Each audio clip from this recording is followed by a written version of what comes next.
রাষ্ট্রযন্ত্রে ফ্যাসিবাদ মুক্ত করতে না পারলে সংস্কার কাজ কঠিন হবে বলে জানিয়েছেন বিএনপির মহাসচিব মির্জা ফখরুল ইসলাম আলমগীর। বলেন, নির্বাচন নিয়ে যত বেশি সময় নেওয়া হবে সংকট ততই বাড়বে। জামায়াতে ইসলামের সাধারণ সম্পাদক বলেন, জাতীয় ঐক্যে জামায়াত সবসময় পাশে থাকবে।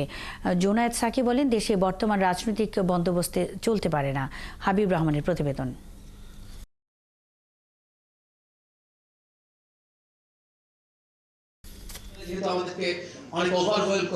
ঐক্য সংস্কার নির্বাচন শিরোনামে দুদিনব্যাপী জাতীয় সংলাপ 2024-এ অংশ নেয় বিএনপি, জামায়াতে ইসলাম সহ বিভিন্ন রাজনৈতিক দল ও উপদেষ্টারা। জাতীয় সংলাপে বিএনপির মহাসচিব মির্জা ফখরুল ইসলাম আলমগীর বলেন, দ্রুত সংস্কার করে বিএনপি নির্বাচন চায়, কারণ নির্বাচন যত দেরি হবে ততই সমস্যা বাড়বে। ডক্টর রিয়াজ বলেছে যে তাদের কাছে 1 লক্ষের উপরে বিভিন্ন প্রস্তাব এসছে, তাদের প্রস্তাব থেকে তৈরি করে গভর্নমেন্টের হাতে দেবেন এবং গভর্নমেন্ট তখন আপনার পলিটিক্যাল পার্টিগুলোর সঙ্গে বসবেন।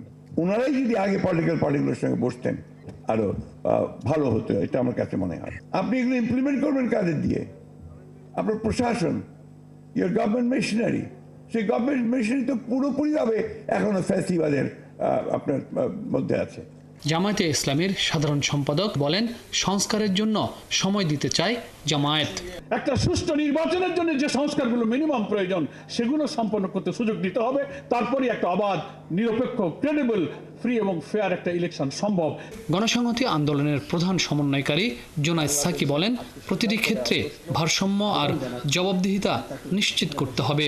বাংলাদেশের আজকে সিদ্ধান্ত নেওয়ার প্রশ্ন, রাজনৈতিক দলগুলোর সিদ্ধান্ত নেওয়ার প্রশ্ন যে আমরা নিজেদেরকে কাঠামোগত দিক থেকে, চর্চার দিক থেকে এই উত্তরণের জায়গায় যাব কিনা।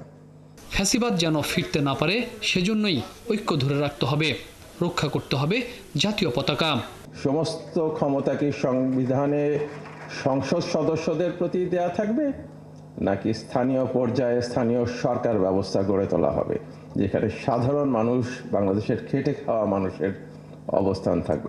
এই প্রক্রিয়াটাই আজকের এই আলোচনার মধ্যে দিয়ে উদ্যোগ নেওয়া হয়েছে। দেশ এখন জটিল রাজনৈতিক সময়ের মধ্য দিয়ে পার করছে বলেও জানান বক্তারা। হাবিব রহমান, ৭১, ঢাকা।